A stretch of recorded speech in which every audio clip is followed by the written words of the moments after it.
welcome back to another episode of Buffalo Happy Hour. Mike, what's going on? Derek, we are with our friends over at Addie's, and we are joined by a wonderful guest who is going to dive into a brand new brand, essentially. So do you want to introduce yourself and your brand?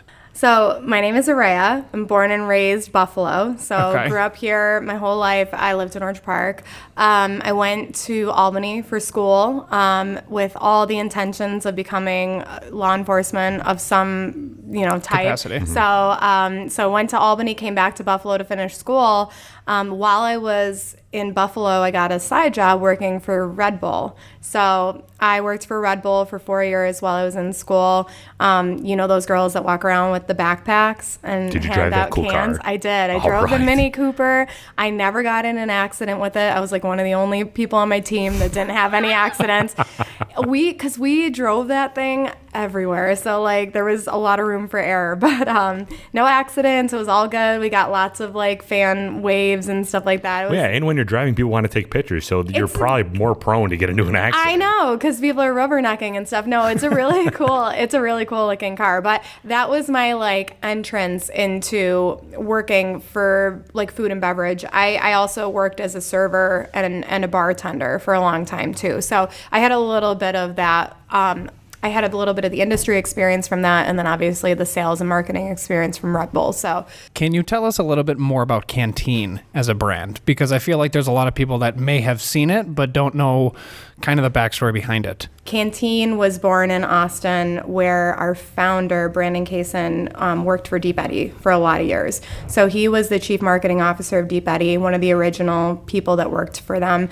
And had a ton of success, obviously. Deep Eddy took off. That was one of those brands that, I think as soon as they entered into the flavored vodkas, they really, set themselves apart from Tito's and some of the other ones that are, more ingrained in the regular vodka. But, and then that whole thing just blew up. Pinnacle came out, and it's I got a whipped cream flavored vodka. That's weird. I still can't to this day smell that vodka. It's been 15 years since I tried it for the first time. That was the first thing I ever overdid, and I to this day can't smell it. That's how much of an aversion I have to that Pinnacle whipped. But yes, exactly. And Deep Eddy is interesting because they came out with the first flavored vodka that really is almost doesn't need a mixer. Sure. If you've had it before, you can drink it straight, even if you're not somebody who could normally drink a spirit straight. So I think that's why they got super popular too, because it was just dangerously easy to drink. And so, Deep Eddy took off in a big way. And our founder had started there. Then he ventured into non-alcoholic, and he worked for Waterloo Sparkling Water. So if you know Waterloo, they're a big Whole Foods brand, but they do sparkling water. It was kind of same thing, the timing worked out perfectly when he got into that. All of a sudden, non-alcoholic sparkling water was taking off like crazy. And I mean, when I was younger and even in college, nobody drank seltzer water, no one. Sure. And then all of a sudden, in the last, I would say 5 years, it took off huge. And now you go into Wegmans and every single person has seltzer in their cart. It's just, people got a taste for it. It got popular. And I think as an alternative to drinking, just still water, everyone liked the low calorie, whatever. So he took those two companies, working for Deep Eddy and then working for Waterloo, and he was well, seltzers, malt seltzers are taking off right now. He's why wouldn't I make a ready-to-drink with vodka, put it in sparkling water, and now I have an even better version of these malt ones that everybody seems to love. So that was kind of that was this timeline of Canteen, but that started all in 2019. So the brand is about 2 years old. Oh, wow. Yeah, so we've been around relatively a short amount of time, but for this category, we're actually one of the originals. The only person that really beat us to the punch was High Noon and Cutwater, which Cutwater is another, for people that don't know, another ready-to-drink cocktail, but they're a full sugar, full calorie. They're true, you can get a White Russian in a can, and it's a 300 calorie, oh, Jesus. really delicious, but 14%. Really delicious, 14% non-alcoholic going to put you on your butt if you drink too many. But So ready to drink is its own category. yeah, so it literally has just been defined within like the last year, I would say. You started hearing it a lot in the industry as the seltzer market was just going nuts and people were buying so many different brands of seltzer. And like, I think every major beer company put out a seltzer, like, and every micro company, like you guys know from being around here, Southern Tier came out with one, Hartman's came out with one. Like anybody who had the means to get on board to make a seltzer did it because the demand was like nothing they had ever seen in the beer industry, honestly. I mean, the only thing I've heard that was equal was when they came out with light beer for the first time and they had these lower calorie options for light beer. Like that was the only other time the industry saw like an insane amount of growth like that. So so the ready to drink really pertains to spirit based and not malt. So the main difference, and I'm sure you guys talk about this on your show a lot because you talk about brewing and distilling, but for people that aren't really familiar with what malt means, a malt beverage is a brewed beverage that's brewed with bacteria. They use a grain source for all the popular seltzers on the market now. It's just cane sugar. So they ferment cane sugar. They brew as they would brew a beer, and the outcome is a product that doesn't have sugar necessarily because the bacteria has eaten the sugar as a source of. Sure. But they use the cheapest kind of commodities that are available, which is sugarcane and corn typically when you make a malt seltzer. So for a long time, I mean, in the US, we had, you guys remember like Mike's Hard Lemonade and Seagram's, like that's all considered. Those were disasters. I know. Back in the day. And like the heartburn, like I used to drink a 6-pack at a time. I like look back on that. I'm like, how am I alive? But yeah, and like in college, like well, that's interesting because Seagram's, they had colors to them. Yeah. These don't, like, you're not adding food. Was that just food coloring added to Seagram's? Yeah, and so much sugar that it's insane. You can't find like it. Kool-Aid. You can't find it anywhere. Like if you look for the nutrition facts, if you try to be an educated consumer, a lot of these brands don't have no information as far as nutrition because it's not, they don't have to. Alcohol isn't under the same standards as food and beverage when it comes to label transparency. So it's like, yeah, I didn't know at the time, but I look back, like I used to drink 3 or 4 Mike's Hards in a sitting. No offense to anyone that likes Mike's Hard, they're great, but I was like, oh my God, I was drinking 300 calories in a bottle and it was like 34 grams of sugar or something like that per like 12-ounce serving. So those are the original malt beverages that like we all grew up with.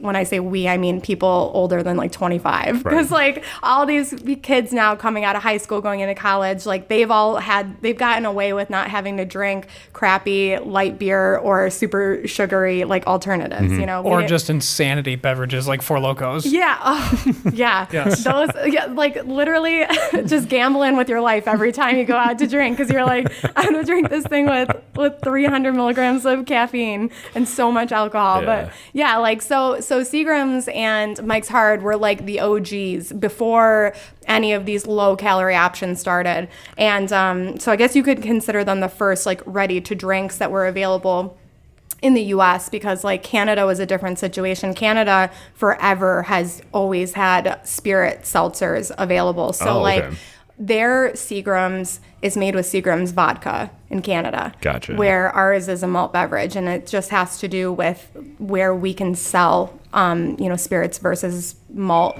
And obviously, New York is a weird state where they separate it, and you can buy malts in one place and you can buy spirits in other places. But it's a lot cheaper to make a product with malt. So seltzer just means that you have a drink with carbonated water. Yeah. So seltzer, and I mean, people use it a little bit. The language is a little different for certain people. Like seltzers and like sodas are like kind of hand in hand with each other, but I would consider a seltzer now with the language that we use as like something that is lower calorie. Okay. So it's confusing because Mike's Hard is very carbonated, but like they call that a hard lemonade or a hard iced tea. Seagrams, I think they call them. I don't even know what they label themselves on the package, but I think it's Probably nothing. Yeah, they just like they're like just don't ask, don't tell, because it's like they're like you don't want to know.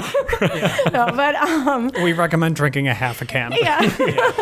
But like the true seltzer movement started back in like 2018, and I remember it was probably towards the end of 2017, maybe beginning of 2018, but I had my first seltzer, and it was a tall boy of Truly that I bought because we were going somewhere where you were going to need like just one drink. It was like a tailgate or something, like a pregame for a concert. So everyone was like, let's just grab one thing. And like, I don't want to chug down a 24-ounce Natty Light. So I was like, I'm going to find something different. And I saw the Truly, and I had heard of seltzer before, but I hadn't drank it. And to be honest, I wasn't much of a fan of regular non-alcoholic seltzer.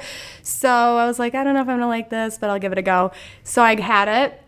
And I remember that like from then on, everywhere that I went, everyone that I saw, seltzer. And it was like White Claw and Truly were the first, like, really popular ones. And it just, like, I mean, I know for a while I've talked to sales reps who said they had to beg stores in the beginning to take in a couple of cases of White Claw. They were like, just, please, I have to hit a number, like, just take it in. And everybody was like, well, nobody knows what this is and no one wants this. And sure enough, just like a lot of things do, but overnight, it was kind of like a couple people brought it places and it started to take off. And then before they knew it, like the demand was insane. And I think White Claw's done more cases of product in a single year than like they set records. I don't have the exact numbers. I wish I did. But I mean, millions and millions and millions of cases of product. Like, so it's insane what the demand was. And so, yeah, RTDs kind of have a unique positioning with that type of explosive growth because, I mean, they grew at a pace where like they were eventually going to run out of new consumers. Like you only have so many people consuming this. Like how much more can you grow your business every year? Like unless you're having a lot more people, you know, coming of age to drink it or new consumers finding it. But the RTDs came around, and I think the timing was immaculate for a company like mine because it is a situation now where people are starting to they've had enough of what they were drinking over the last 3 years, and now they're looking for something new. They want something that maybe is a little bit cleaner tasting, doesn't have that aftertaste that malt can leave, and so enter in products like Canteen and Cantina. And it's a pretty awesome, easy, portable type of product. So Yeah. How did you get into this? yeah, I loved bartending. I've always had kind of an affinity for the art of it because it's like just such a cool thing. Like you can be so crafty, and I've always liked that. So yeah, I had no intentions, to be honest. Once Red Bull was over, I thought I would just move on and work in different sectors. I thought I'd do law enforcement, whatever.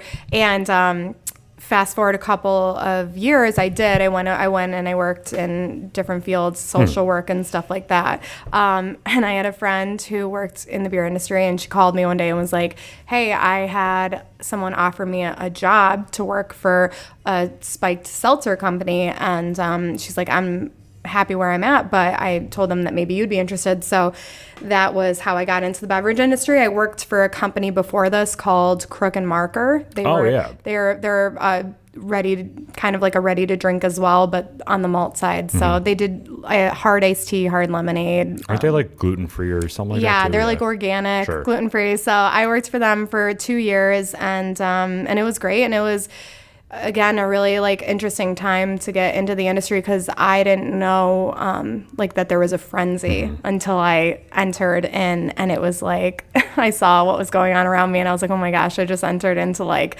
you know, I felt like I entered into the ring with like 40 other competitors, and it was like someone's gonna fight to the death to like stay, you know, in these shelf sets and stuff. But yeah, it was cutthroat more so than I imagined. So that's me. And now I'm back to Buffalo with Canteen. I was living in New York City for the last year with that company, working New Jersey, Metro New York.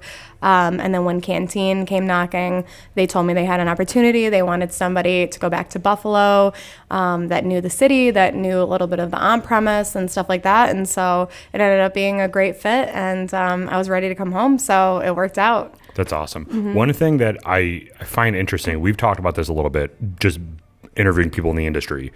The craft beer scene has skyrocketed a lot, like 5 years ago, 10 years ago. And right now it's at a point where it's growing, but it's plateaued a little bit.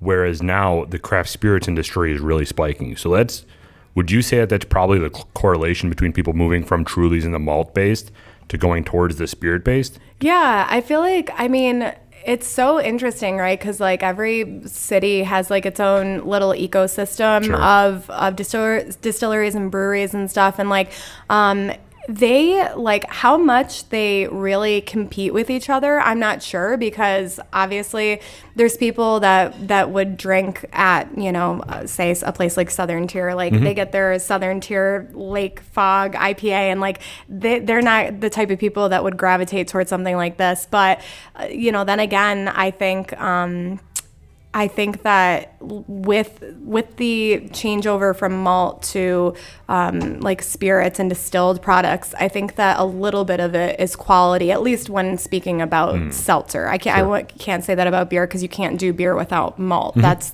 how that works. But I know Buffalo has gotten a lot of really cool distilleries in the last couple of years. Like Hartman's is an awesome one. I love Tommy Rotter. That's like one of my favorite spirits to drink at home. So Buffalo is starting to produce like really good spirits and stuff like that. But yeah, I do think that has to do a little bit with people discovering, I guess, that there's options. But this is all very new. Like High Noon was the first thing in Buffalo really in the U.S. to make a ready-to-drink vodka-based seltzer. And now, if 2 years ago these weren't available. So I think some of it, too, is just, like, now that there's more options, people are gravitating towards the liquor stores and stuff now, because we do have more choice. Before, it was really not much. So what is how does Canteen differentiate itself from a High Noon? Is there a selling point, or is it just another option out there? Yeah, so uniquely for us, our biggest takeaway for our consumers, and I think the reason that we have some people that are really diehard consumers, is the zero sugar. Okay. To most people, like 2 or 3 grams of sugar in a drink doesn't make the world end, but there's some people that really can't do sugar, whether it's that they do keto or they do they're diabetic, or they have some other reason for really trying to cut sugar out of their life. Ours is truly no sugar. So I think High Noon has like 2.3 grams a can, which isn't anything, insane. But if you were going to have 5 or 6 of them, I guess it would start to tally up, So the no sugar is really big with us. The fact that we use Deep Eddy liquor in our product, so it's basically Deep Eddy vodka and Waterloo sparkling water in these. And then our tequila is from Mexico. It's a Blue Weber agave tequila, so it's the real stuff. It's really good. Yeah, we're gonna drink some of this because you guys are gonna have to try it. Are you trying to make me forget everything that you're doing right now? Interestingly enough, I'm sure you guys know this because you have a lot of alcohol knowledge. But did you guys know that tequila is technically like a stimulant and not a depressant? Yes, it's essentially the healthiest alcoholic option in the industry, which is why The Rock has his own tequila. I didn't know that it was a stimulant, though. Yeah. It acts more like I guess what cocaine would act like, rather than I know, right? So who's ready to get juiced up? Crack it open. Let's drink while we're talking about this. But yeah, so I didn't know that, but that's why people, like, when they say, a lot of people will anecdotally say, like, oh, I'm a different person when I drink tequila. It's a different kind of drunk for me, but they're not wrong. Like it affects you differently than any other type of spirit. So is it because it's made with, sugar? I think, I'm not an expert at like how they distill tequila, but it has to have something to do with the agave. It's just a different kind of a plant than, like when with vodka, typically that's corn based or some sort of like, some sort of a wheat, because There's you can even have potato Vodka's pockets. potato. Yeah. So like there's other things, but like something about like the actual plant, the agave plant, makes it Interesting. It's an upper. I had no idea about that. I know. It's fascinating. This is do you guys ever do any ASMR on this? Like, Yeah. like before? Love it. That's it's part of our intro. We throw Is in it? yeah, we put ice in a glass love and then we it. poured water. Actually, we're giving away our trade perfect. secrets. But yeah, that's how we start every episode. Yeah, so. got to give everybody like that nice little aesthetic. when they're So is listening. this the go-to product for you guys? So Cantina is our newest product. Oh, okay. Our flagship product is Canteen. This is Cantina. This is our tequila. I brought two for us to taste. This one is watermelon margarita. Ooh. So they're nice. They're 5.6% alcohol, so nothing crazy, but no sugar. And they're one carb because you can't make tequila without a carb. Sure. Apparently, I didn't know that. That's another interesting tequila fact. Like these Canteens are 0 carbs, but this is one. A So- rice cake is 1 carb too, I know. so we can all It's get like over it. so salute. This Yeah, is this is a Cantina, the watermelon.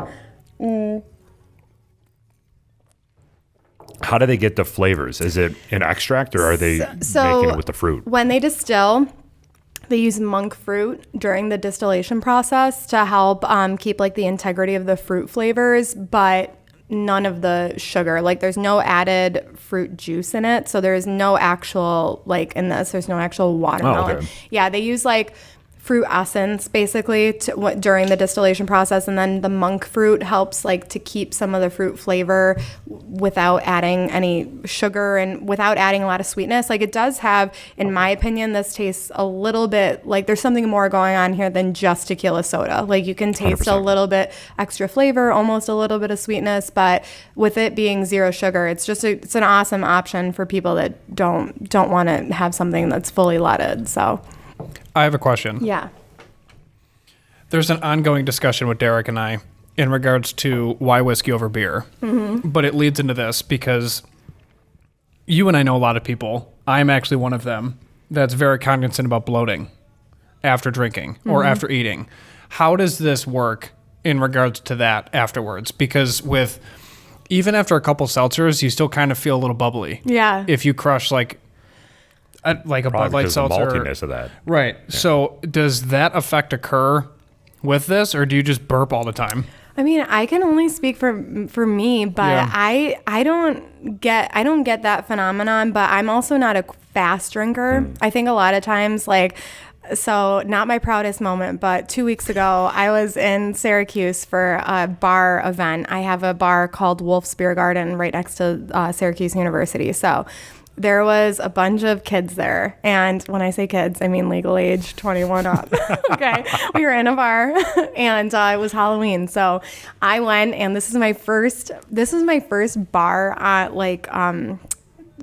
my first bar event since I've been Sure. with this company, because I had been focusing more on stores before this. So I go in, I'm all excited. I'm like, I'm going to introduce a bunch of people to Canteen tonight, whatever, it's going to be good. So I get there, I get my first bucket of drinks just like this, and I walk over to the first table, and it's like a bunch of young kids, young guys. And they're all like frat kids, you can tell from course. Syracuse. All preppy looking. And so I'm passing out cans to them. And I was being nice and giving them full cans. I was like, this is like Christmas morning for these kids who have like probably $10 in their pocket. And so I'm giving them all drinks, and I was like holding my own and while I'm talking to them. And I ran out. So I was like, well, I'm going to go up to the bar. There was like one kid left that didn't get a can. I was like, I'm going to go up to the bar. I'll get you a can, and like, I'll be back. And as I'm saying that, he takes my can that I'm drinking out of my hand and like starts drinking. He's like, oh no, it's fine. This one will work. Well, I was like, blatant disrespect. I was like, not going to fly with me. Yeah. So I took the can back from him, and I was like, listen, now I'm going to go up there, get 2 cans, one for me, one for you. We're going to shotgun them. And if I beat you shotgunning, then you have to give me $20, because that was rude. So all of his friends are like, oh, they're like, oh, she's not joking around. So sure enough, I actually have a picture. I'll show you while I tell the story. Sure enough, I come back with 2 ice cold cans of Canteen. I haven't shotgunned a beer in like 10 years. So I was like, at that point it was pure adrenaline. I was like, I can't. I will not lose to I this said I piss can't. pot. I can't. I made a big statement, like right in front of all these people, saying that I was going to kick this kid's butt, like shotgunning. So sure enough, it's like it's time to go, and It's time to go. use my car key, open it up flawlessly, might I add, perfect amount of like space. Because I learned with shotgunning that you really have to give yourself a big enough like hole. Sure. Otherwise, then there's no way. Like you need a nice big opening, and then you got to put that down in like 3 chugs. Well, when I tell you, It's a pro over here. the pain, the pain. This is the aftermath. This is this kid literally dying, and that's me still standing strong. Okay, I think I have a picture of us actually beat him? shotgunning. Oh, I beat him. I love that. I beat him bad. I told this kid, I was like, this is us. Like right before we. Oh my gosh. I was like, I'm gonna kick your ass. Like I had to do it. It was like whatever. But to answer the whole point of that was like I chugged that, and like I was in pain for like 10 minutes after, because the carbonation and the cold was like that's a lethal combination. So to answer your question, like if you're not shotgunning them, I feel like you're probably okay. But they are like, yeah, they're carbonated. So I think that when you're having like 4 or 5, 6, I think you could definitely feel like the bubbles, But I like to say that it's softer, a little bit of softer carbonation than some other products. We measure carbonation kind of like they measure air in a tire. So it's like parts per square inch, basically, of like how they measure the CO2 in a can. And I don't know the exact amount of ours, but it's lighter than some of the other brands. So, Gotcha. I mean, if that's any consolation, but That's first of all, that's the most Buffalo goes to Syracuse story in a long Yeah, time. that was an awesome story. Nice job. Way to represent. And secondly, that's awesome, because there's I can't even quantify it. Thousands of people with a beer fridge, and they generally have one row of either a seltzer or like a water with gas, basically. Yeah. And it's a flavor, and it's probably Wegmans brand, and probably grape. Yeah. And it's just always there. So having this as a replacement is great. Yeah. Which leads us into, we're mentioning stores. Mm-hmm. So how is that when you walk into a liquor store and you're like, hey, it's vodka based, I'm trying to get it on a shelf? Not only how is the discussion, but how is it received? Yeah. Well, like I will say that there's some stores that are a little bit more receptive to this category than others. I think it's hard for like a lot of the liquor stores, especially, I'm speaking mostly about Buffalo here, but we have a lot of mom and pop shops, mm-hmm. right? Because Buffalo doesn't have chain liquor stores necessarily. So you're talking about mom and pop shops. Some of these store owners have been here for 30, 35 years, 40 years, and they've never seen a ready-to-drink cocktail in a can before, with the exception of before 2 years ago, like maybe 2 or 3 brands that were making cocktails in a can, and most of them were like that type of, if you've ever seen that product Buzz Balls, it's like they come in a little spherical plastic ball, and they're like just really heavy sugar, heavy alcohol, like for people that just want to like rip a couple of sips down, and you know what I mean? Yeah. So with the exception of that, like they just haven't seen this, and a lot of store owners are very like wary of it. They either don't understand the category or they don't like the category, and it is tough to get people like to change their ways, especially like how are you going to argue with someone who's been in business for 45, 50 years that they don't know their industry? You know what I mean? You can't, or their audience. Yeah, you have to be like, you have to really be careful about the way you go about that. But I will say that like this generation now, like that have been, the 20 somethings and the 30 somethings, they're definitely very calorie conscious. They're sugar conscious. I think that like the 80s, it was like the war on fat, and like everything was fat free and stuff like that. Yeah. Now it's like the war on sugar, and like for good reason, because like I know that there's like a lot of empirical data now to tell you how bad sugar is. But I think that I think sometimes stores don't realize just how like conscious people are of that, and how much they don't want to compromise. I know that right now in liquor stores, there's only 2 categories that are growing in the entire, out of every segment, and it's tequila and it's ready to drinks. Those are the only, those have been the only two categories in the red, and then, or I'm sorry, in the green, and then actually cognac was up during the summer, interestingly. I don't know why. Interesting. But yeah, so tequila and ready to drinks are the only consistent categories growing. Everything else has like really taken a steep plunge. So it's a good time for a company like mine to be around and to be gathering an audience and stuff, but there is definitely an element of challenge, and it's taken a lot of like my pulling out all my best salesman tricks to have success, because like some of these stores, like no matter how good your numbers are, even if you're selling great in a store down the road, they're just like, they're not interested. They don't have the space, or they don't like the category, and they're like hoping it's just going to go away. So Sure. So we're here at Addie's right now, obviously. And Addie's, thank you so much for everything that you do for us, letting us use your space here. So can you walk us through your process of when you came to Addie's, what your sales pitch was? Well, I was fortunate to have a really awesome salesman with me. Shout out to Eric Fitzpatrick, who actually used to work here. So he has a good relationship, and I think his sister works here too, actually. Nice. But he's a great guy. But we came in, this store is awesome.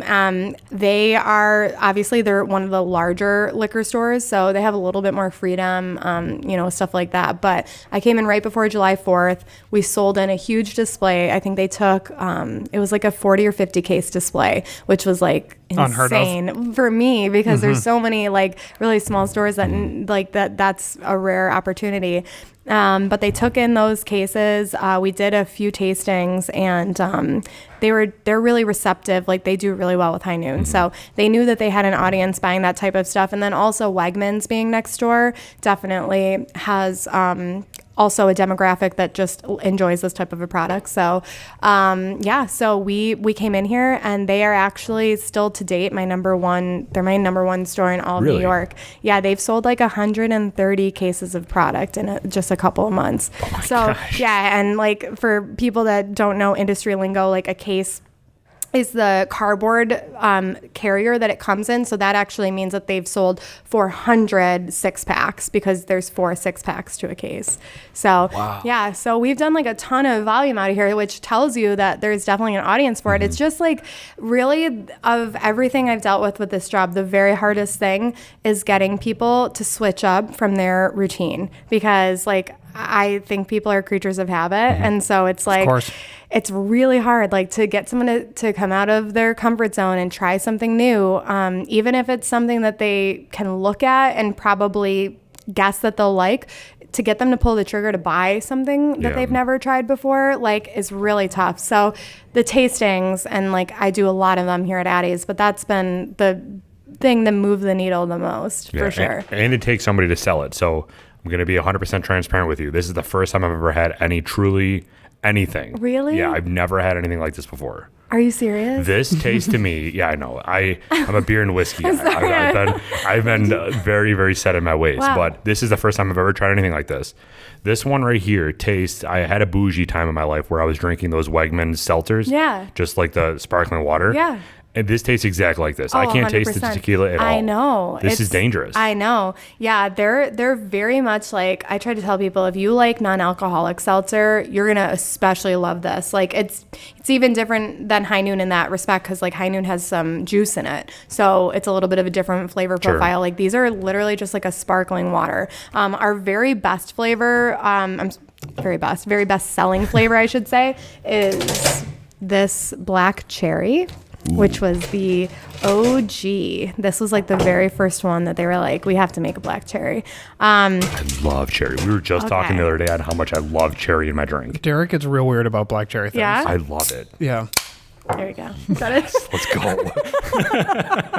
It's a Thursday, right? It's Thursday. Yeah, Thursday. So yeah, black cherry. Thank you. You're very welcome. So 5% alcohol. These ones are a little bit less than the Cantina. But yeah, they're just like, they're great. They're a great option. Seasonality is tough in Buffalo. That's something that like for the next few months, you guys know, like as soon as the snow flies, I don't know what sells good during the winter, because like people drink all the time regardless. In Buffalo, we drink all the time regardless of the weather outside. I guess it's probably pivots like to like red wines and beer and like maybe whiskeys for the winter, but That's what we picked up. Yeah. A lot of people switch to bourbons, lagers, and then like red wines. Yeah. And obviously holiday season kicks in. Yeah. So then you're pulling out your bougiest wine that you've been True. aging for a couple years. Yeah. Which you can attest to. So when you guys came out with the Canteen brand, why did you decide to create another entire brand for the tequila? I mean, it's not an entire brand because it's the same company, but Yeah, like, but you know like, what I'm why is saying? it not Canteen Exactly, tequila? yeah. I know. I think that the Cantina just sounded a little bit more like of a tequila brand. Sure. And I asked the same question because when I came on board, I was like, wait, we have two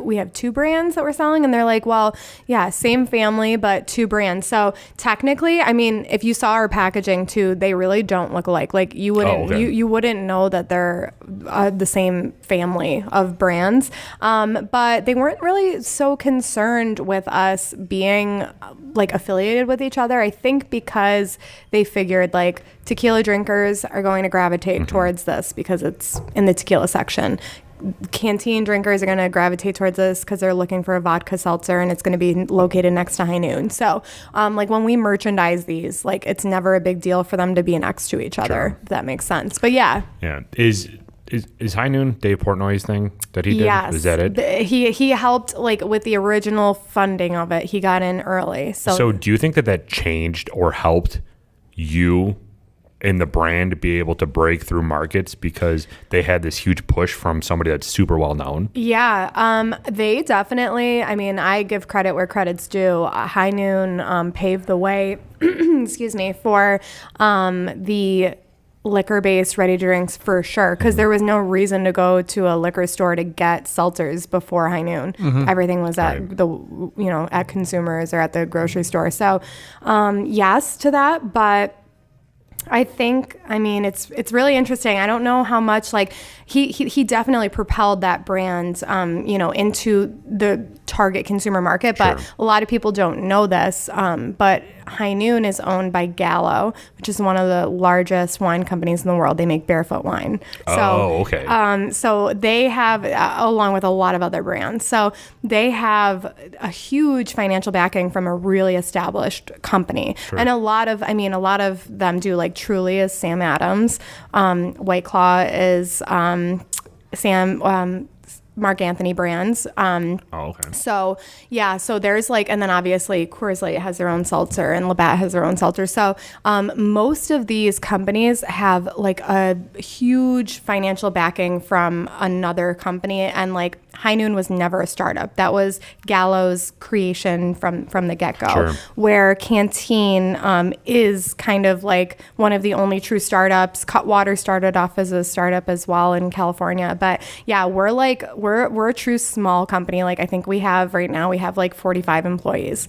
So Wow. yeah. And, Oh, no kidding. Yeah, and we're national. Like we're all over the country. We're in most states. But yeah, we're small. We're a small operation. We have like, for the most part, we have one person per state. Like I'm the person for New York. I have a counterpart that manages gosh. Metro and Long Island, but I do the rest of the entire state of New York.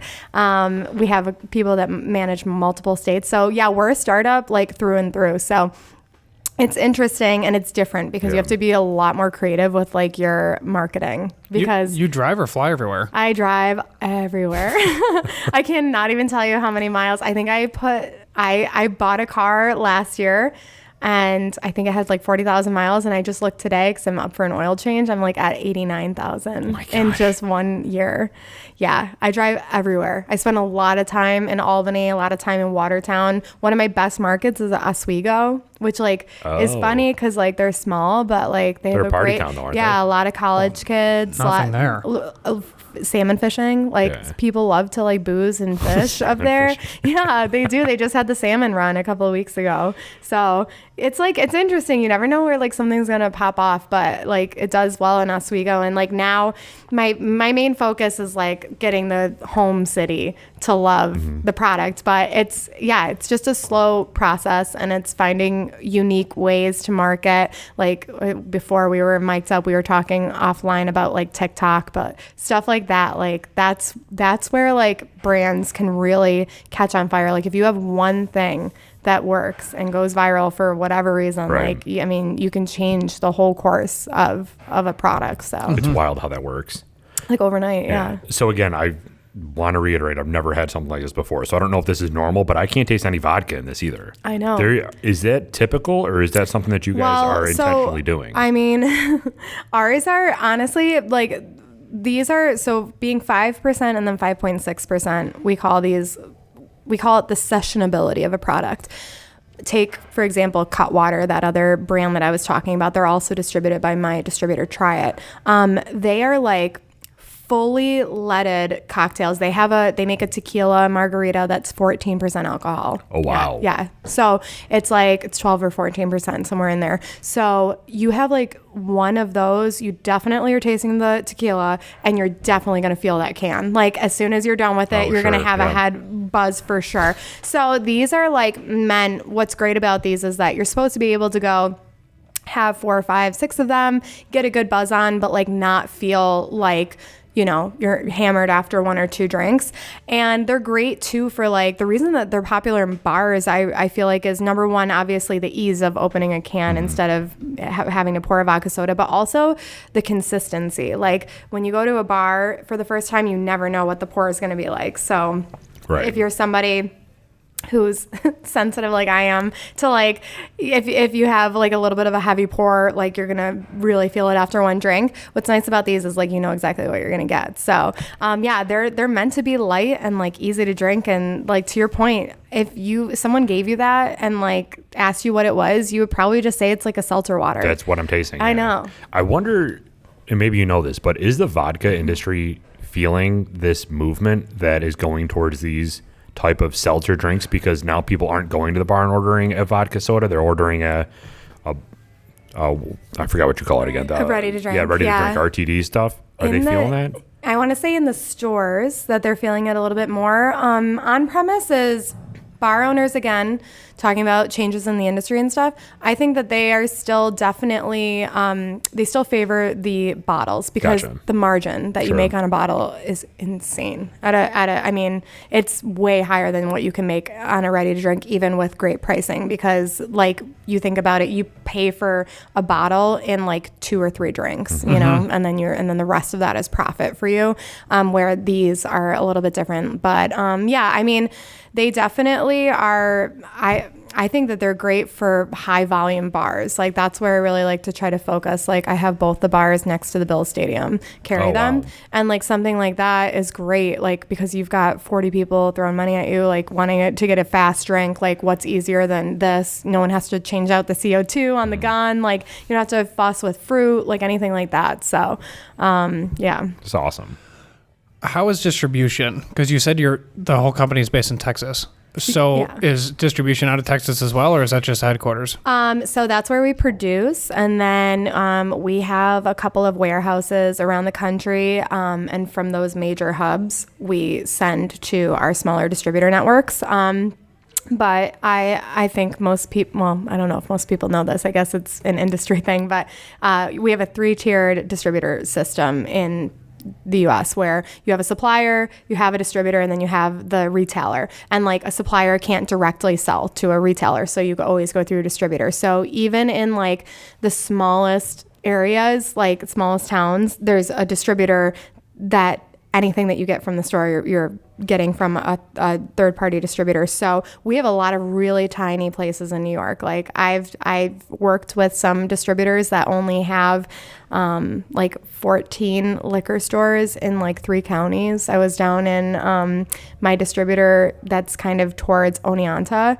I mean, there is like, people don't realize that New York is so rural. It's insanity. Yeah. Mm-hmm. But they were straight up with me. They're like, we have more cows than people by like 5 times. So they were like, you know, it's going to be an interesting sell. And this is a product that I think is going to grow in the cities, and then it's going to spread out to those more rural areas. But it's a tough it's tough to build something like this in a small town, you know, because it's just not as they're not as easily influenced by, you know, in a city, there's just more advertising, more bars where people can try things, stuff like that. So, but my distributors are great, and everything comes out of Texas. And the reason actually that we're in a small can was because we started producing during the giant can shortage that happened 2 years ago. So my owner used his relationship with the non-alcoholic sparkling water that comes in this chubby can. It's known to be called. It's not the slim can, the chubby can. So that's why we're in a smaller can. And like I think that I can't decide yet if that helps or hurts us, but I do think it makes these like a little bit more approachable for men. Sure. Yeah, you know, because they're like a little bit less, like those skinny cans can just like feel feminine in your hand. Oh, yeah. You know what I mean? And it helps you stick out like on the shelf Yeah. somewhere, because if everybody's using the same can and you're like, no, we're going to stick typical. Yeah. Are the skinny cans 12 ounces too? These are 12? Yeah. I think 11.5 or 12. okay. I think most of them are, but yeah. So it's definitely it's an interesting industry. It's a fun product. Like I'm really excited. My focus next year is going to be huge, like into Buffalo's water sports and stuff, because we're lucky to live on a great lake. We have a lot of people that take advantage of that during the summer months and stuff. So with Angola redoing that whole area where Mickey Rats used to be and stuff, definitely going to try to focus on boat traffic and stuff like that, because that seems to be working for us in other markets. So is golf courses for sure.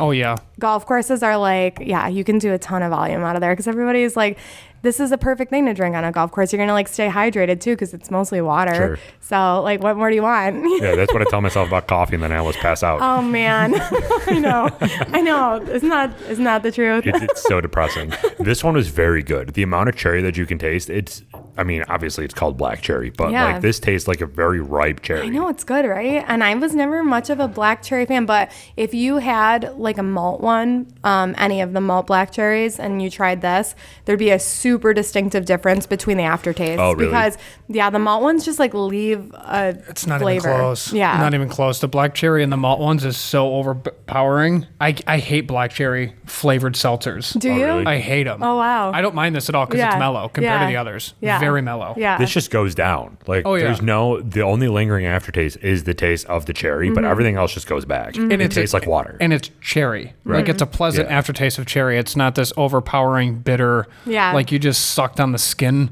awkwardly. What's cool with this too is sometimes I associate these type of things with a syrup. Yeah. Like you're getting a syrupy taste. And Yes. so far with those two, that's kind of why I asked if you're using real fruit, because it Yeah. actually tastes like fruit. These aren't syrupy. They're want this one. flavored. They're Yeah. not syrupy. That's really cool. I like this. I like this a lot. And of course, it's born in Austin where your boy is. Oh, yeah. Who's your boy in Austin? Joe Rogan. He's like Obviously. oddly obsessed with him. Listen, love Joe we run a Rogan. podcast. How can you not be obsessed with him? I was thinking about Joe Rogan on the way over here. I was think about Joe Rogan all the wanna- time. What? It's like if only know. he just seems like a guy to have a beer with, Right, you know? yeah. Like if you're Well, He'd be just cool. somebody that you can talk to like bounce ideas off of and learn stuff. Like that's honestly, as much as we joke about him, that's really how we try to be. Like just be open to every single topic, because there's so much that people can tell you that you have no idea about. Yeah. Like you right now, I have no idea about any of this stuff, and it's cool just to learn. Yeah. I'm just fascinated with that. He's I know whatever people are pro or con Joe Rogan, but the one thing I love about him is that he's very like middle of the road with everything. I love that he's like, he plays devil's advocate with people, but he's also very like, even in something that you like would suspect he's got a strong opinion of, he's super open to hearing people's Absolutely. like. So yeah, I agree. It's nice to learn things from each other. Like, and I feel like, I mean, that's how where I've gotten in this industry, and what I've learned has all been from listening to people who know more than me. Absolutely. So, yeah. So if someone Literally. Yeah, exactly. If someone was to try Canteen, what flavor would you have them go for, just to like be like, this is the epitome of what we are? Yeah, nationally the black cherry is the best selling, but I actually love the pineapple is my all-time favorite. That's what I'm talking about. Let's Okay, go. okay. Pineapple's amazing. We're doing pineapple. Pineapple and mango, anything. I just like, this is just so good to me. Again, like golf course, like beach, whatever. I will say that there's been times, a lot of times, because I just moved into a new apartment. I moved into an apartment and I didn't have it like fully stocked. The only thing I had in my fridge was canteens. So, and Brita. But like, there's been times where like I was thirsty, but like not for still water. Like I wanted like a little something extra.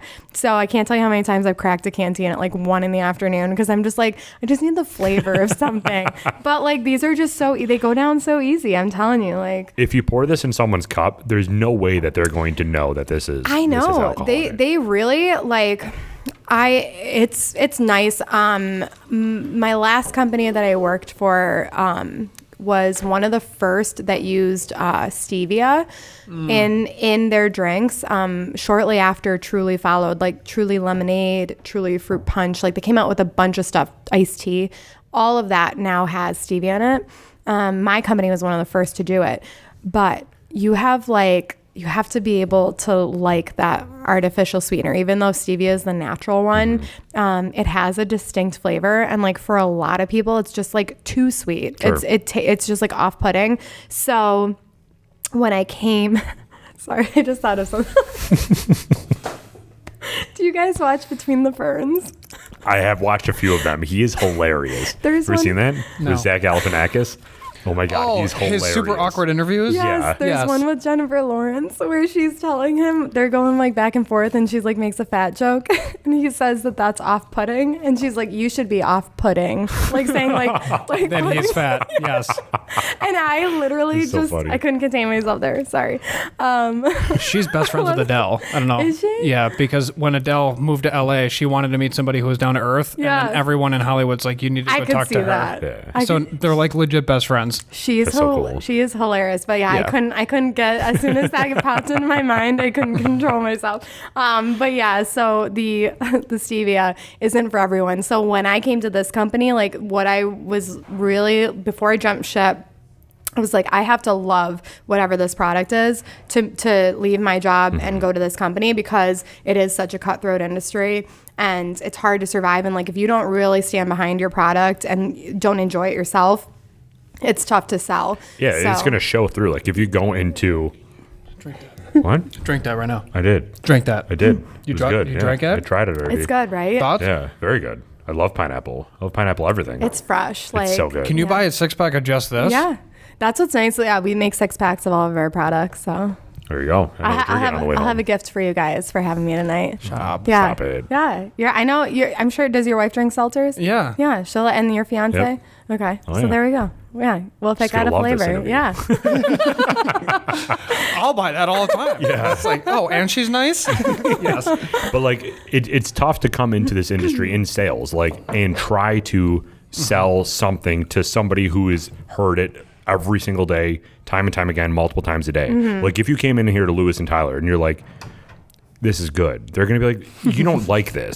There's no way that I'm buying this because I can see it on your face that you don't like this. Yeah. So it's important that you like that. So that was a decision on your end to say, I have to Yeah. like this before I join. Yeah, I mean, to me, when you're selling a consumable product, it's like you have to stand behind it as much as like anything else that factors into your decision to go to a company, the company, climate, the 401k situation, the pay, like equally important for me is that I enjoy the product, because like I just can't stand behind something that I don't really like. And I was like, I want to be able to take this with me places, to pass it out, like to have people love it. And like that, it just wasn't the case with my last product. Sure. Like I had a lot of friends who were just like couldn't get past the stevia, just wasn't their cup of tea. And there are people that love that product and still doing well, but this is much more of like, it's a vodka soda. Like, who doesn't like vodka soda? You know what I Right, mean? yeah. So, that was important for me when I came on board to this company. So, That's awesome. People make it too. People buy flavored vodkas and then do vodka waters. yeah, it's all just the taking time a for step out party. of it. Yeah. That's all it is. Mm-hmm. Cool. So we talked briefly about our pre-camera conversations about social media and all that stuff, Yeah. and where we're everywhere, even though we don't really like to be. But where are you guys? Where can people find you to learn more about you and upcoming things? We have to talk about what you're sponsoring to this coming season. Oh, yeah, so for sure. where are you on social media? So we have 2 social media handles. We have Canteen Spirits, which is our first one, and that's for the vodka sodas. And then we have Cantina Spirits, Okay. both on Instagram. That's our major way of doing it. They do a lot of cool giveaways with coolers and swag and stuff like that. They're super interactive because we are a smaller company. So we spend a lot of time talking to consumers that like it and getting feedback and stuff like that. So definitely, if you're a fan of vodka sodas or tequila sodas, you want to win some cool swag, follow them. And then for everybody in Buffalo, we are, if this airs by then, we're going to be sponsoring the SantaCon this year, which is Saturday, December 4th. Down on Chippewa. It's like $15 tickets. It gets donated to the Boys and Girls Club of Black Rock. So Wow. yeah, so that's cool. It's like a good cause. And have you guys done this? You said you did the SantaCon Yeah, and once, I right? instantly regretted it because I just didn't remember the next thing. Yeah, it's it's good old fashioned Buffalo bar crawl class. So if you guys want to have fun, Say a prayer. yeah. So everyone just Have you ever done it? The No. second you walk down, people say all the time, like, there's going to be people dressed in like Santa stuff. And Yeah. you're like, okay, maybe 1 or 2 people. Everybody is Yes. wearing a Santa suit. It is passed ridiculous. It. Yeah, fun. I've passed it before, but Yeah. I was like, all of you are just on a different yeah. stratosphere right now. For Like it's sure. not even close, and they're so sloppy. Oh, where yeah. beards are half on, half off. Hats are just not even. They're like, One I'm like, shoe. you guys are Yeah, just a you're just out. disaster. Yeah, and no. they're just rolling deep. You Yeah. know, living their best life. I'm like, I'm good seeing straight. I know. We haven't seen Sloppy Buffalo in a long time Right. because we've had 2 years of no St. Patrick's Day parade. Yep. We haven't seen, like, New Year's has been weird. So, like, this is really, like, kind of the first post, like, COVID really big gathering. Yeah. So I think Yeah. I think that they're expecting, like, 4,000 people. Wow. So, yeah, it'll be fun. They're doing live music and stuff like that. So that was, I actually, shout out to my protege, well, not my protege, my mentor, I should say, from Red Bull. His name's Lenny Martinez. Cool guy. He, I worked with him at Red Bull. He's the bar on premise, they call it. Oh, okay. On premise person for Red Bull for upstate New York, and he's awesome. He kind of gave me the tip off for like, hey, SantaCon might be cool. Red Bull's doing some sponsorship with it. They don't have a ready to drink yet that's sponsoring. So that's how I got involved with it. But yeah, it should be a lot of fun and just like a great way to get people to try again, that going back to like trying something new. The very best thing that I've done so far is to run bar promotions. Buffalo is a city where like people appreciate like the giving someone something free. Who doesn't like something free? It goes a long way in Buffalo, especially. I think it's just like the camaraderie of the city and stuff. So I've done a lot of in-person bar events. Mister's down in East Aurora. Say Cheese up in Grand Island. We've run some stuff there, and like it's just like that's the best way to get someone to trial something. And like when you can tie a product to an experience, that's something that Red Bull always did really well. Yeah. And I think that that's a great way to market. Like SantaCon example, like people have a canteen for the first time there. It's a little bit more memorable than just having it, you know, out of someone's beer fridge in the garage. You know, you're going to remember that more. So what are you going to actually be doing there? So I have an ugly sweater that I had custom made with Canteen on it and like a Yeti holding up a Canteen Nice. case. And then I will be walking the streets. I'm going to hand out. God bless you. Yep. I'm going to be going bar to bar, buying some drinks for people, just giving out koozies. We've got some like fun stuff like for people to win. We're probably going to do door prizes at Banshee, which is the old Darcy McGee's. If you remember, Darcy McGee's in the Sky Bar. So it's called Banshee now. It's almost done. It's a really nice building. Oh, cool. So yeah, they did a great job with that. So so we're just going to be giving some stuff away and like shaking hands, kissing babies. That's Love the it. saying, right? And it should be fun. I'm really looking forward to like just, again, introducing people. I literally anywhere that I can, I give away cases to people. I was at the Bills tailgate 2 weeks ago for the Miami game, and it was like pouring rain. So I'm like running around with like, I don't know, like like a poncho over my head, like running 12 packs of Canteen to like different people's tailgate spots, and like Grass Island during the summer was like throwing people 6-packs like as they boated by. I was like, anything that I can do to just like get people to try something, you know. So it's definitely interesting, but like that seems to be the way to build a brand in a city like Buffalo, is just like a lot of social events and a lot of, you know, stuff like that. So if you're going to SantaCon, keep an eye out for her and go grab a sample of this, because this it's amazing. Can you go over what flavors you have too? I know that we tried some of them, but like everything else. Yeah, so we have 3 flavors of Cantina, which is the tequila one. We have watermelon margarita, ranch water. Now, this is an interesting one. I do think you guys have to taste this. So, ranch like water? Salad dressing? Okay, that is the first thing that everybody in Buffalo says. Yeah, because if it's not blue cheese water, no one's trying it. Exactly. I wanted to make, I was talking to my distributor, like, we have to make some funny post about that, like on a poster, because people would get it, because like we're all blue cheese people up here. So like, get your ranch away from my wings. With this ranch. Exactly. It's like you look at somebody who orders ranch with their wings and you're like, I don't trust you. I don't know you, but I don't trust you. Yeah. So ranch water is a very Texas thing. And funny enough, nobody knew what it was here like 3 months ago. Yeah. It was like no one knew what it was. But when the Bills played in Tennessee a month ago, everybody came back from that trip and knew what ranch water was, because there's a couple of other brands, ours included, that are selling down in Nashville, and it's gotten like from Texas up to like, I would say that Nashville line, kind of like the Mason-Dixon line, basically. South of the Mason-Dixon, everybody knows what ranch water is. It's tequila soda with a lime, and typically, like in the past, it was, if you've heard of the brand Topo Chico, they make a tall like mineral water. It's non-alcoholic. Okay.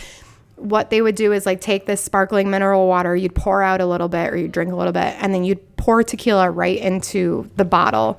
And it's like, you know, they're about the size of like a San Pellegrino. It's like that big. Okay. So you like pour in your 4 ounces of tequila, you put a lime, and then like put like a sprinkle of Tajín salt around it. And that's a ranch water. That's all it is. It's like tequila, soda, and lime. Okay. So that's it. It's like, you're reinventing the wheel. No, that's literally, they call it ranch water. They call it ranch water because the Topo Chico mineral water is like, you know, it's like a thing down in Texas. And so it's like, I got you. It's what you have on the ranch. Yeah. It's like, so. Yeah. We don't have ranches. Exactly. Yeah. Nobody knows. Literally, when I first started and was trying to sell this, people were like, what? Ranch water? If they didn't think of dressing, they thought of like a horse trough and like horses drinking out of like they're like, what? So anyway, not the most appealing name, but I will say that people definitely know what it is now, more than they used to. And it's gotten some publicity like on things like TikTok and stuff like that. So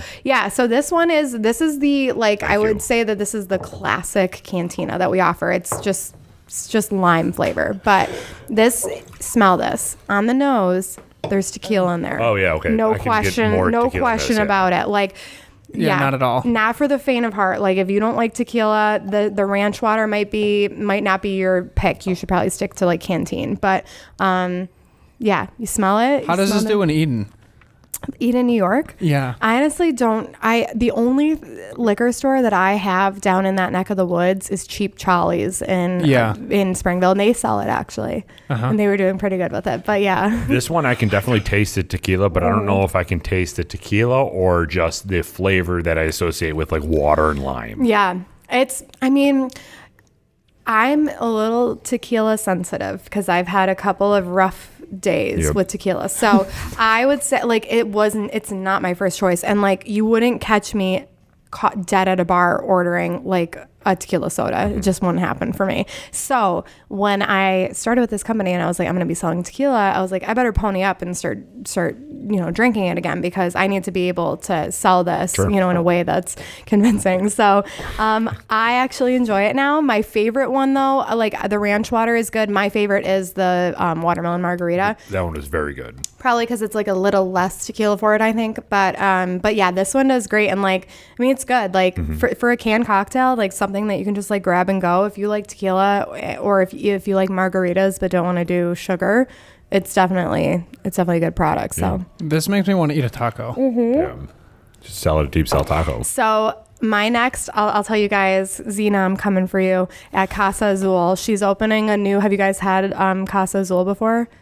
No, I have heard of it. Have not had. I went to school with Zena. You have to have her food. It's amazing. An excellent cook. Like she's studied abroad and like she's trained and delicious. Like her food is top notch. Yeah. So she's opening a new location where Cantina Loco used to be on Allen.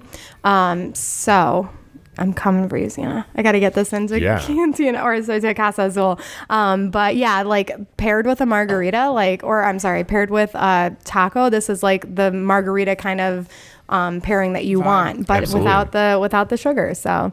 Yeah. This is so cool. I love this. I did not think that I was going to like it, but I really do like glad it. Yeah, I didn't know what to expect either. It's good. Yeah. It's pleasant. Yeah. I just don't I don't know if this is typical for this, but like I don't taste any alcohol in this at all.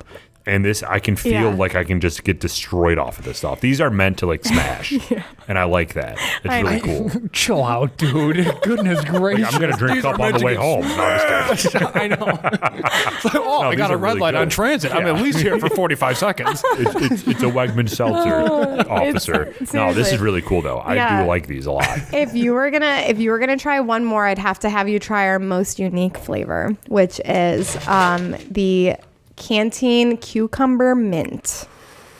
Ooh, okay. So again, being straightforward, cucumber is not my favorite. I'll try it for you. You can, I'm into cucumbers. Okay, if you're not into cucumbers, this one might not be your favorite. But taste.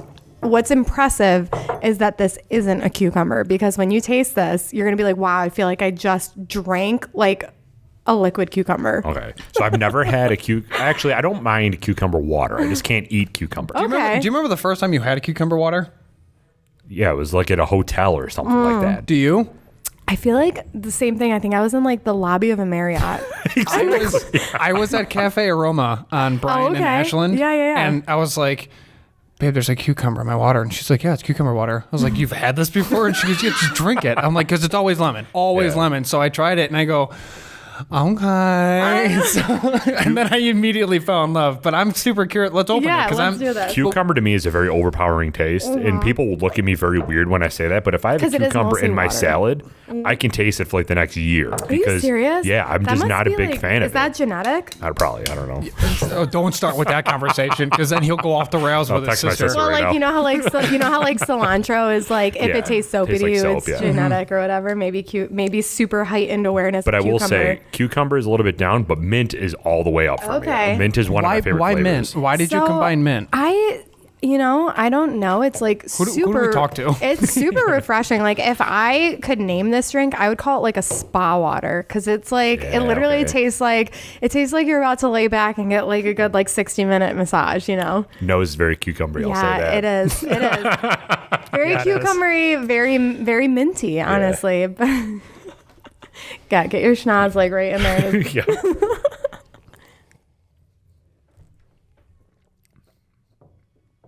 It is very cucumber forward. It's a cucumber. But I do not mind this, because I think it's because I know that I'm drinking it. Yeah. And there's no other flavors that the cucumber will hide for me. Yeah. So I don't mind this. It's definitely. It won't be my favorite. Yeah. But I don't mind it. We have we have diehard fans of this. Like there's people, I feel like this is very polarizing. So there's people that either love it or they're like, absolutely not. But I have a store, McKinley Wine and Spirits, owned by the Global Group in Orchard Park. But there's a guy that buys a case, which is 24 cans a week. Oh, wow. Like one customer buys a case a week and drinks it all, like 24 cans in a week. I feel like this is the most recommended drink of choice for Beverly Hills Desperate Housewives or Real Housewives. Yeah, definitely. It's very like, because actually cucumber vodka has been really getting popular and cucumber tequila. Oh, okay. So that's what I have at house parties. Oh, yeah? In like a Yeti. Oh, really? Is cucumber vodka with water and a ton of ice. Okay. And then I just drink that out of a straw over the course of time, unless I'm at your house. And Who are you? obviously I'm a What do you man. think about this? I like it. Okay. I could drink this easily. Okay. This, the watermelon one, Yeah. and then the pineapple Are your is- favorites? Yeah. I mean, the pineapple I I have know like that- an odd relationship with, but Yeah. we'll talk about that offline. So it's fine. We'll talk about it. Oh my god. That definitely, whatever you have to say cannot be worse than everything that everyone just thought of. Like, what could this guy and a pineapple have going on? It's so good. My three: the black cherry, the watermelon margarita, and the pineapple. Cool. Those are yeah. very good. I agree. And then what's the other one right there? We don't have to try it, but I just wanted to see. I mean, we've got strawberry and we have ruby red. And So a lime. we can drink these. I brought these for you guys, so we can open anything you want. Yeah, and we have a lime. This is like definitely the lime is. I feel like that'd be very 7-Uppy or Spritey. Yeah, it's like almost. So think of a You're like fruit in there. a lime. You're like, yeah, it is. Spike it. Think of like a lime freezy pop. Oh, Like, okay. Think of being Okay. like I was So gonna it's say very 15 years limey. old, but I was like, that's too old to be eating a lime freezy pop. You're it though? like 5 years I old. just had one yesterday, but whatever. Yeah, okay. So this is going to be more limey than like a Sprite or something It's like that. very what do you want to taste first? Do you want to taste? I want the strawberry one. Okay, Something to let's get rid do of the strawberry. cucumber. Yeah. No, I'm just kidding. Just Can we like move some of these? I feel Yeah. like you're cocooned That's in okay. cans. No, I'm just. I mean, I know there's a shortage, but you don't just gotta hoard them. surrounded. But I'm also surrounded sure by my she's used to friends. it too. Yeah, Yeah, probably. Well, we're good. We can move anything that's open. Yeah, these are very good. I like the emphasis on the flavor rather than the vodka or the tequila. Yeah. I think that that's really what separates. Again, I haven't had anything else, but I don't know how many times I can say that today. But I think that that's cool that you're emphasizing that. Yeah, they're just like. They're super. I guess the only way that I can really describe them is like clean. Like Yeah. they just They're crisp. they give you fruit flavor. They give you like a little bit of something extra, but like I mean honestly, they leave you like you don't get like. Sorry, I was like can help you. it's the bartender in me. I have to pour. They don't leave you like feeling. Some things like I'm a Guinness girl. Sure. Through and through. I love dark Really? beers, love stouts. Good for you. Yeah, I like a little Kentucky breakfast stout once in a while. But like anything like that, you have it. And after one or two, maybe you're like, "Whew, I like this. I can't do anymore." I feel like these are like, again, you can just like continue to drink these, and a lot of that has to do with the fact that they're not super strong in flavor. Like they're easy to put down, and I think that's why High Noon is so popular because it's the same thing. Like people feel like they can have, you have 4 or 5 of them out at a bar for a night. You're not going to get obliterated, but you're going to feel good. And then the next morning, the hangover is not bad because I swear it's the sugar that causes no a doubt. hangover. Sure. No doubt. So it's like with these being no sugar and stuff, you're like still pretty much staying hydrated. You're having some water, and then the next morning you wake up, you're like, all right, we're good to go. Let's go. Yeah. What do these retail for? So everywhere's a little bit different, but we sell in a 6-pack. And like here, for example, at Addie's, they're $11.99 for a 6-pack. So it's not bad. Oh, I mean, wow. yeah, they're real tequila. Like they have a really great price here. Cantinas are a 4-pack, and those are usually like around $9.99 or sometimes $10.99. Tequila is a more expensive spirit, so they're a little bit more expensive. But yeah, they're honestly not bad.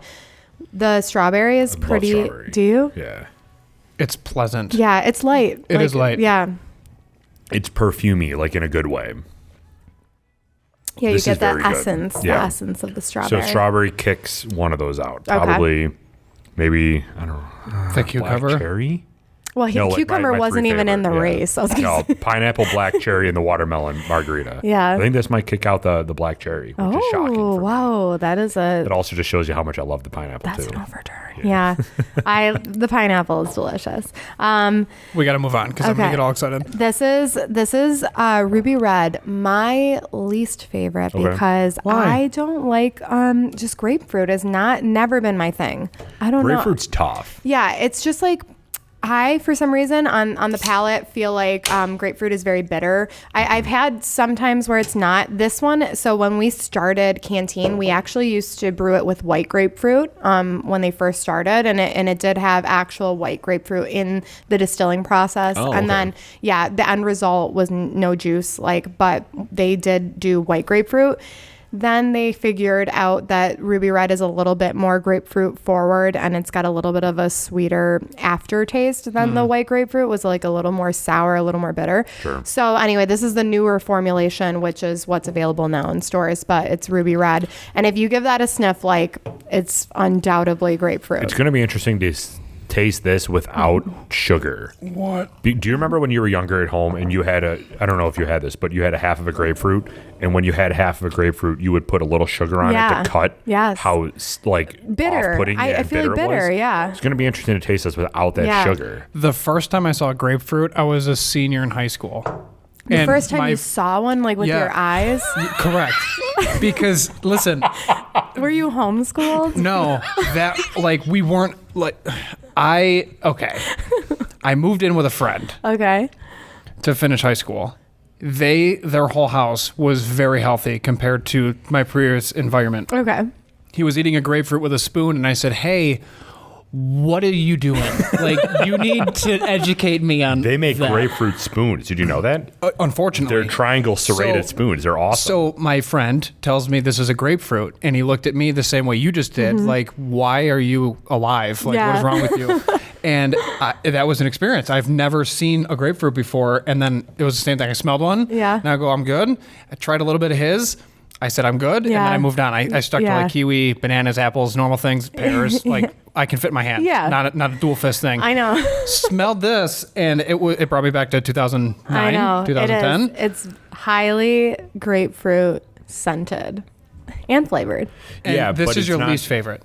Just because I don't the like grapefruit. It's just because I don't like grapefruit. But that being said, I've had a lot of people that have tried it that do like grapefruit things that are like this bomb. So It's actually really I do like refreshing. this, yeah. It is Yeah. refreshing and crisp. Yeah. I give It's it not that. overpowering grapefruit on the taste, No. which I like. yeah. The nose, just like it punches you in the face. Yeah, you're like And then you drink it and you're like, oh, Yeah. it's like half of what I just got embraced with. Yeah, that's good. the last one Jesus Christ. is lime. These are only 5%, right? Good. We're all gonna be good. We'll sleep in the back of Addie's Right. if need be. We'll start talking to Addies about having an Addie shuttle. I know. They can help us After your out. podcast, seriously. like a complimentary shuttle out here. We can do a podcast on the shuttle if we want. It's so funny. Whole ride home. That'd be cool. So you guys also, I see that you do your podcasts in another environment who has like the really nicely finished basement. So that's our studio that we built. Oh, you built that? We built it Yeah. in the side of my garage. So Oh, okay. we did it there because we wanted to move out of my basement because like my dog would be running around and we could Yeah. hear it. So we moved to my garage and then we completely forgot that it gets cold in Buffalo. Okay. So the garage wasn't very good because we were Okay. freezing. So then this summer we were like, we're just going to remodel everything, put up walls, insulate everything, Yeah. and just make the garage the studio. And that's what we did. Okay. Pretty sweet. So now we have a studio. And Nice. then the BHH housewives is what we call them. Yeah. They saw it for the first time in person when it was completed. And they're like, okay. It's really, it was What really, is, you guys have fake plants? Like, what is going on? We're like, we had to add depth. And they're just like, what is happening? it's like, really nice. I Thank was you, like, thank wow, you. this is like, because I've been here, so I knew that wasn't Sure. Addie. So I was like, where are they filming that? I mean, technically, we could do a round two there. Yeah. So, Yeah. Well, when Just we keep have us in our the loop. when we have our Next sneak announcement, yeah. peek stuff come out for sure. I actually have gin cocktails that just hit the market, so Interesting. maybe next What time. flavors are those? We have Blossom, which is like it's got coriander. I want to say, oh man, offhand, I don't know all the notes of that one, but we have that one. We have citrus, which is cucumber, which you wouldn't like. Cucumber, lemon, and lime. And then we have a grapefruit one that has rosemary in it. Cool. Yeah, they're very they're a little bit more artisanal for little people more that complex, yeah, yeah. because like there's a lot of gin. It has a lot of different notes in it, Sure, and absolutely. it's much more botanical. Gin is so. But yeah, the Blossom one is really good. It's juniper. I couldn't think Yep. of the name. Oh, Yeah, okay, so gotcha. juniper, lime, little coriander. It's really good. So. Cool. are you able to say what kind of gin is used? So it's an American gin. I don't know if it's from like any particular label, but it's an American gin, which versus a London gin is much less piney. Sure. I got it. Okay. So just reaching You're for such the a bartender. I know. So yeah, it's much less piney. And to be honest with you, I love gin. I drink a lot of gin. They're very approachable. Like for somebody who isn't a gin drinker, you could drink those, and like if you like vodka, honestly, it's almost hard to detect the gin. I didn't know this. I know I spewed some random facts about the tequila earlier, but did you know that gin could be made with any base liquor? Like gin is just basically vodka with botanicals added to it. I always thought that gin was like something its own thing special. Yeah, it's not. Yeah. It's like most of the time it's made with just vodka with like botanicals added. So that was interesting. So anyway, American gin is much more I guess mild in flavor, and like London dry gins tend to be very piney and like have a little bit more of a bite. So the gin ones are good. So maybe next time we'll go through that, and maybe I'll even have some prototypes, because I do know that we have some stuff coming down the pipeline, including pineapple margarita. Well, we'll have our people contact y'all people. Yeah. AKA, we'll message you. Set it up through my assistant. Yeah, there you go. AKA my Google Gmail. That. So is there anything that we didn't talk about that I'm glad that you brought up the gin thing, because we wouldn't have talked about that. But is there anything that we didn't touch on that you want to get past, or no? I mean, I feel like we did pretty good. It's just kind of like it's cool for people to understand the evolution of the category. Obviously, a lot of people shop for alcohol. Like, I'm not sure what the statistic is for how many Americans drink, but I'd say it's high. It's probably like 70%. It's a rough life. Yeah. We got to get through the day somehow. But yeah, so it's like, it's interesting because consumers see a lot of new things coming their way, and like the landscape of alcohol is like ever changing. And I think sometimes people don't understand necessarily like the influences behind it, but definitely the RTD category, I think, is here to stay. And I think COVID had a little bit of something to do with that. Sure.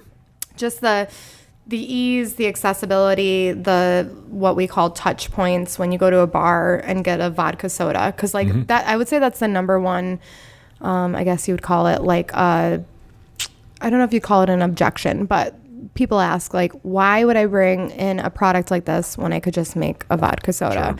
And it's like, well, when you go to a bar, you think about like the bartender, you order a vodka soda, they pick up your glass, they scoop your ice, they pick up a bottle, they pour the bottle, they pick up the gun, they fill up your mixer, they put their hand in the fruit tray, they put a lime in your drink, and then they pass it to you like this, and then they give you a straw.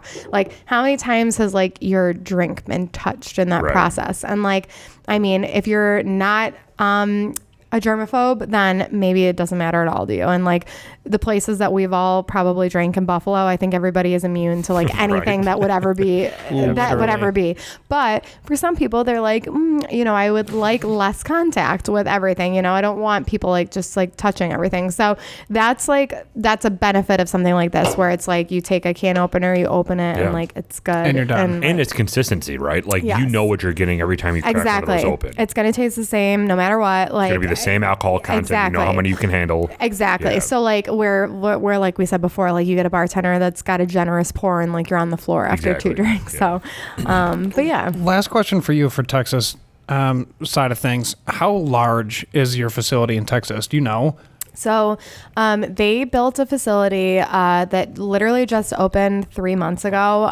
It's on Treaty Oak Drive, which is like Deep Eddy, and then Canteen, and then down the road Tito's. So we're like on the main strip of places, and our facility is like 150,000 square feet or something. It's big. I could probably tell you, but yeah, it's big, and it's nice because like we do all of the producing. We have like a couple of, I guess, what you would call like master brewers, but like whatever whatever it would be for a mixologist. Yes. And they literally like burn the midnight oil and sit and try all different formulations, all different levels of sweetness and alcohol. And like they find the perfect, middle ground, which is hard. Like when you're producing in a can, consistency is definitely everything, and like finding the right formula takes a lot of work, a lot of focus groups, a lot of like tastings and stuff. So we have changed like formulas from some of the original products since we started. I know they made strawberry more flavorful than when we started. We changed that grapefruit from white grapefruit to ruby red. So yeah, it's a lot of trial and error, but that we have a great team that like works on stuff and like cares a lot about like the integrity of the product. So it is really well made, and it's a good quality spirit. So it's definitely worth trying. Like if you've never had one before, or if you're a High Noon drinker, like I always implore people to like step out of your comfort zone and try something different, because you can love High Noon and also love Canteen. Or if you're a White Claw drinker and you want to try something different, try a ready to drink with a spirit. It's good to just expand your horizons. Sure. It is. And to your point, it's way cleaner than a Bud Light Seltzer, a Truly, and a White Claw. It's not even remotely close to a malt. Yeah. So I don't know why you would not have at least 3 to 15 of these in your fridge. Just try it. I mean, we can talk all that we want about how great these flavors were, but you just have to try it to experience it yourself, because I can promise you're not going to taste any alcohol in this, and it's going to be the best thing that you've ever had. It's strange. Yeah. I can't believe that ratio.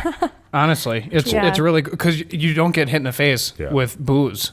It's just nice and it's crisp. And then the carbonation isn't overpowering either, which is a really nice touch. Yeah. Because I think the only one that was heavily carbonated was the ranch water.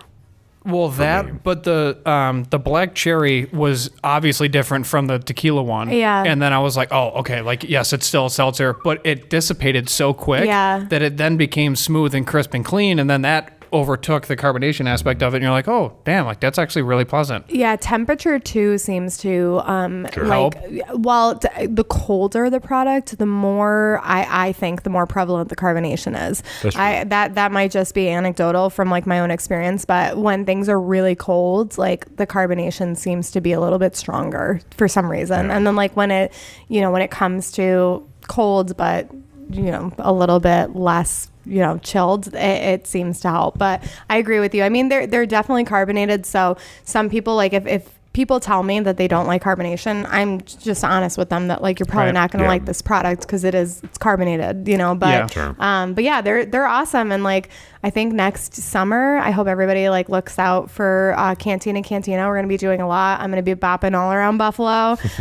So I'm excited to, introduce more people to it. And I appreciate the chance to talk about it with you guys. It was a lot of fun. Thank you so much for everything. Thank you for letting us try all this stuff. It's fantastic. And you just have to try it for yourself to figure if you like this or not, because I can probably guarantee that you're going to. It's just which flavor best suits you. So thank you very much for your time. We really appreciate it. Thank you. And thank you, Addie's, for letting us record in your space back here. So thank you, and good night, everybody.